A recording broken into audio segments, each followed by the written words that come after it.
E a Jovem Pan volta a falar sobre a crise na Nicarágua. Mais cedo nós trouxemos a reportagem informando que a OEA, a Organização dos Estados Americanos, aprovou uma resolução condenando a violência na Nicarágua. Os protestos no país já deixaram mais de 300 mortos. E agora está conosco o embaixador Rubens Barbosa, que gentilmente nos atende. Embaixador, bom dia, obrigado pela presença. Daqui a pouquinho a gente vai retomar o contato com o embaixador Rubens Barbosa, ele participa com a gente aqui do Jornal da Manhã, falando justamente sobre a crise na Nicarágua. Agora sim, contato restabelecido. Embaixador, bom dia. Não, daqui a pouquinho então a gente faz a entrevista com o embaixador Rubens Barbosa falando sobre a onda de protestos, a onda de violência que já deixou mais de 300 mortos na Nicarágua. O país vive um clima de guerra. O professor Vila trazia há pouco, inclusive, as fotos aqui da milícia, né? Estava vendo aqui nos jornais. É um clima bastante hostil. E agora sim, embaixador Rubens Barbosa na linha. Bom dia. Bom dia. Bom, embaixador, o que a comunidade pode fazer diante desse cenário terrível que vive a Nicarágua? Alô? Alô, embaixador, o senhor me ouve? Sim. Vamos lá, a primeira pergunta, queria saber o que a comunidade internacional poderia fazer diante disso, que providências é possível adotar agora? Olha, a Organização dos Estados Americanos já começou a acompanhar muito de perto, mas é muito difícil a comunidade internacional intervir. É o mesmo caso da Venezuela, né? Nós estamos aí diante de dois problemas importantes aqui no continente, e o caso da Nicarágua agora tem assumindo uma característica mais dramática, né? Porque é uma total reversão de tudo o que aconteceu. O Ortega chegou ao governo lá, numa revolução, para depor um ditador, e agora a população está se revoltando contra ele, que está exercendo o poder de maneira autoritária. E é muito difícil hoje haver uma interferência externa, mas do ponto de vista diplomático, a OEA está já tomando medidas para seguir de perto e tentar acalmar a situação lá na Nicarágua. Professor Vila. Embaixador, bom dia, Marco Antônio Vila. Isso justamente que o senhor está dizendo, porque os limites que é possível de intervenção na Nicarágua, né? O senhor lembrou bem essa questão da OEA, mas tudo indica que isso não deve resolver a questão, tendo em vista a gravidade dos enfrentamentos com tropas paramilitares, mais de 300 mortos. Quer dizer, a tragédia tende a aumentar. A partir de então, o que é possível ocorrer em termos de pressão internacional? Seria algum tipo de rompimento de relações, o máximo, claro, seria o limite, creio, não sei, perguntando ao senhor, seria o rompimento de relações diplomáticas ou medidas como sanções econômicas? Porque nada indica até o momento que o presidente Daniel Ortega vai ceder aos reclamos da oposição e antecipar o calendário eleitoral, né? Internamente tem o papel da igreja, né, que sempre tradicionalmente atuou com um fator de moderação. Externamente, a Nicarágua é membro de grupos, né, econômicos centro-americanos, e aí os países vizinhos mais próximos da Nicarágua é que vão tomar alguma providência, como no caso da Venezuela, no Mercosul, entendeu? Lá também tem grupos regionais que podem tomar essas medidas, suspender o país ou aplicar sanções. Agora, eu não vejo nem Estados Unidos, nem o Brasil, nem México tomarem alguma iniciativa para intervir, para derrubar o Ortega. Eu me lembro há muitos anos atrás que o Brasil até mudou de posição para apoiar o grupo de apoio à contadora, Marcos. Você se lembra? Sim. Foi feito isso para impedir a invasão americana na Nicarágua, justamente, quando o Daniel Ortega, na Revolução, tomou poder lá. E o Brasil aí participou desse grupo de apoio à contadora. Eu, inclusive, participei de reuniões disso.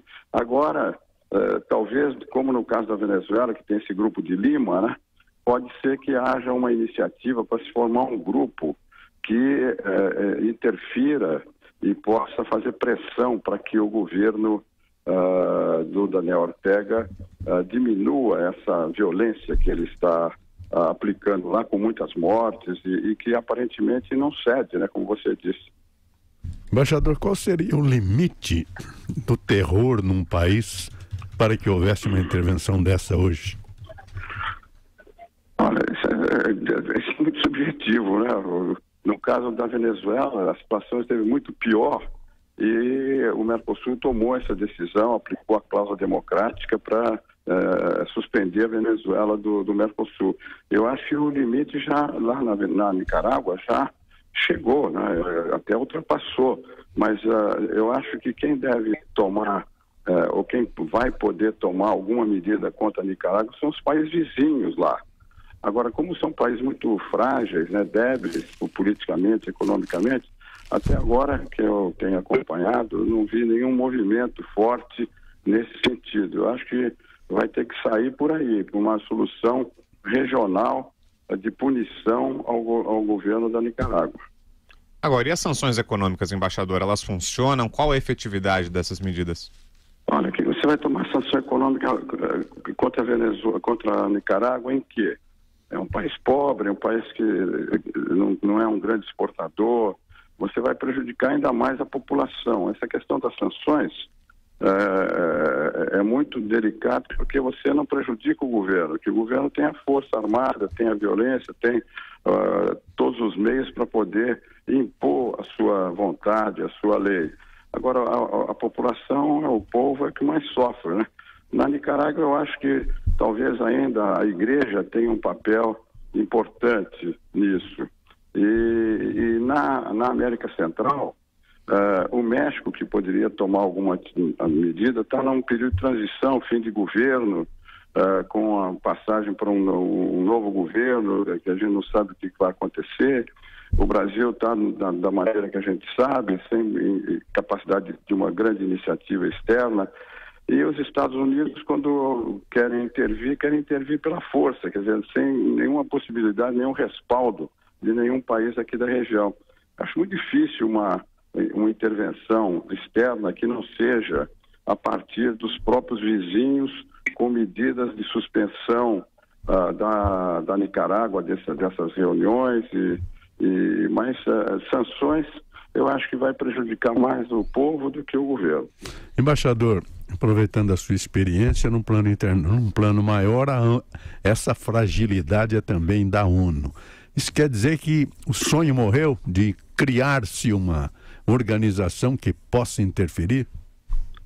A Nicarágua, perto do problema de Israel, da Palestina, é muito pequeno, né? Eu acho que a ONU, enquanto não tiver mais representatividade, enquanto não houver uma mudança do Conselho de Segurança, que reflete hoje a situação pós-Grande Guerra, 45, vai continuar assim. Ela perdeu totalmente a força moral, a força política para interferir nessas grandes crises. Nós estamos vimos a crise da Crimeia, vimos a crise da Síria, a crise do Iraque, a crise lá da Palestina, agora de novo os ataques de Israel contra a faixa de Gaza, e as Nações Unidas estão totalmente paralisadas, porque ela hoje perdeu a representatividade que tinha em 45. O Conselho de Segurança, que é o órgão central, né, de força, de poder, na ONU está totalmente apático, porque os 5 principais países que têm poder de veto não se entendem, e não há sangue novo de países como o Japão, como a Alemanha, como a Índia, como o Brasil, que podem dar mais representatividade à ONU. Eu não espero nada da ONU, nem na crise da Nicarágua, como não houve nenhuma outra grande crise nos tempos recentes. Embaixador, o senhor é a favor do Brasil ser membro permanente do Conselho de Segurança?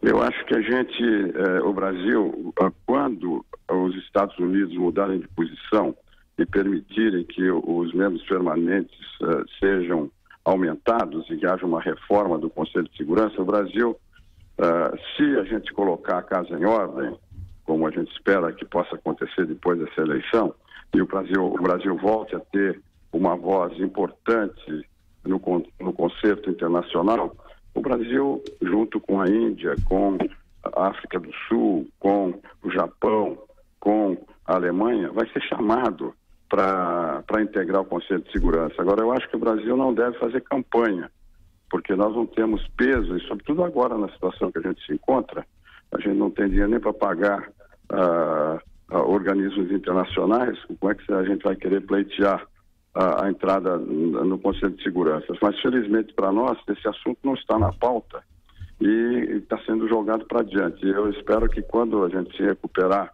economicamente, que o Brasil tenha uma voz na política externa, a gente possa voltar a aspirar essa posição. Mas não acho que a gente, como foi feito no passado recente, eu acho que a gente não deve fazer campanha nenhuma para isso, porque o peso do Brasil vai influir quando os membros permanentes, liderados pelos Estados Unidos, resolverem ampliar o Conselho de Segurança e aumentar o número de membros permanentes com direito de voto ou sem direito de voto.